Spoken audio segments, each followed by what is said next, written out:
আসসালামু আলাইকুম রহমতুল্লাহি ওয়া বারাকাতুহু। কেমন আছেন বন্ধুরা? আশা করি সকলেই ভালো আছেন। ভালো থাকেন এই দোয়াই করি। আজকের এই সকালে আপনাদের সম্মুখে কিছু কথা বলার জন্য আসলাম। দয়া করে কথাগুলি মনোযোগ সহকারে শুনবেন। ভালো লাগলে লাইক কমেন্ট শেয়ার করবেন। আমাদের দেশে নবী করিম সাল্লাল্লাহু আলাইহি সাল্লামের সাথী সাহাবীদেরকে নিয়ে আমাদের মধ্যে একটা কথা কাটাকাটি হয়। একদল বলছে সাহাবীরা সত্যের মাপকাঠি না, আরেক দল বলছে সাহাবীরা সত্যের মাপকাঠি।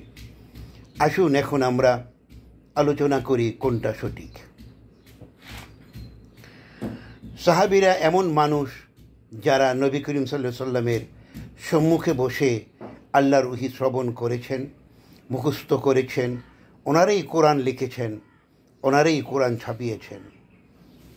আবার ওনারাই নবীর হাদিসকে বুকে ধারণ করেছেন। পরবর্তীতে ওনাদের কাছে যারা বায়াত হয়েছেন তাদের কাছে ওনারা সেটা বলেছেন। প্রকৃতপক্ষে নবী করিম সাল্লাল্লাহু আলাইহি সাল্লামের কাছ থেকে সরাসরি আমরা না কোরআন পেয়েছি, না হাদিস পেয়েছি, না নামাজ পেয়েছি, না রোজা পেয়েছি। অর্থাৎ ইসলামের যে 5টি স্তম্ভ একটিও আমরা নবীর কাছ থেকে সরাসরি পাইনি। আমরা পেয়েছি সাহাবীদের মাধ্যমে। সাহাবীরা দিয়েছেন তাবিনকে, তাবিন দিয়েছেন তবে তাবিনকে, তবে তাবিন দিয়েছেন সালফে সালিহিনকে। এইভাবে পর্যায়ক্রমে আমরা 1300 বছর পরে ইসলাম পেয়েছি। কাদের মাধ্যমে? সাহাবীদের মাধ্যমে। আমাদের একটি কথা মনে রাখতে হবে, সাহাবীদেরকে পবিত্র কোরআন মজিদের মধ্যে আল্লাহ রাব্বুল আলামিন তাদের প্রতি সন্তুষ্ট ঘোষণা করেছেন।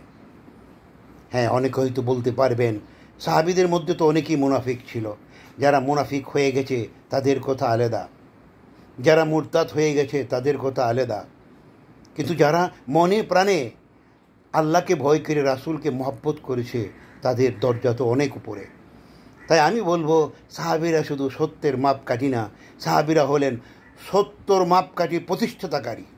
ওনারা প্রতিষ্ঠিত করেছেন এই পৃথিবীর বুকে ইসলাম, প্রতিষ্ঠিত করেছেন ওনারা পবিত্র কোরআন মজিদ, ওনারা প্রতিষ্ঠিত করেছেন হাদিস। ওনারা যদি এগুলি আমাদের মাঝে ছড়িয়ে না দিতেন, আমরা কিভাবে নামাজ পড়তাম, কিভাবে রোজা রাখতাম, কিভাবে জাকাত দিতাম, কিভাবে হজ করতাম? কিছুই করতে পারতাম না।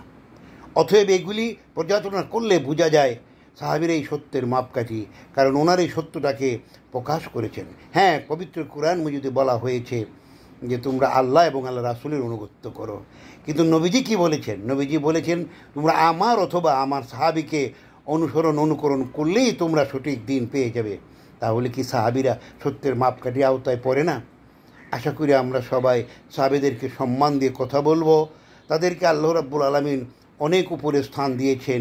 নবী বলেছেন পৃথিবীর সমস্ত নক্ষত্রকে যদি এক পাল্লায় রাখা হয় আর হযরত আবু বকর রাদিয়াল্লাহু আনহুর এক রাতে যে আমার সাথে গুহায় ছিল, সোর গুহায় ছিল, ওটার যে নেকি হয়েছে তার সমান হবে না। কাজে সাহাবীদের মর্যাদা অনেক ঊর্ধ্বে। আসুন আমরা আদবের সাথে সাহাবীদের নিয়ে কথা বলি, সাহাবীদেরকে ভালোবাসি, তাদেরকে অনুকরণ করলেই নবী খুশি হবেন, আর নবী খুশি হলে আল্লাহ খুশি হবেন। ধন্যবাদ সবাইকে। আশা করি জিনিসটা আপনারা সুন্দরভাবে বুঝতে পেরেছেন।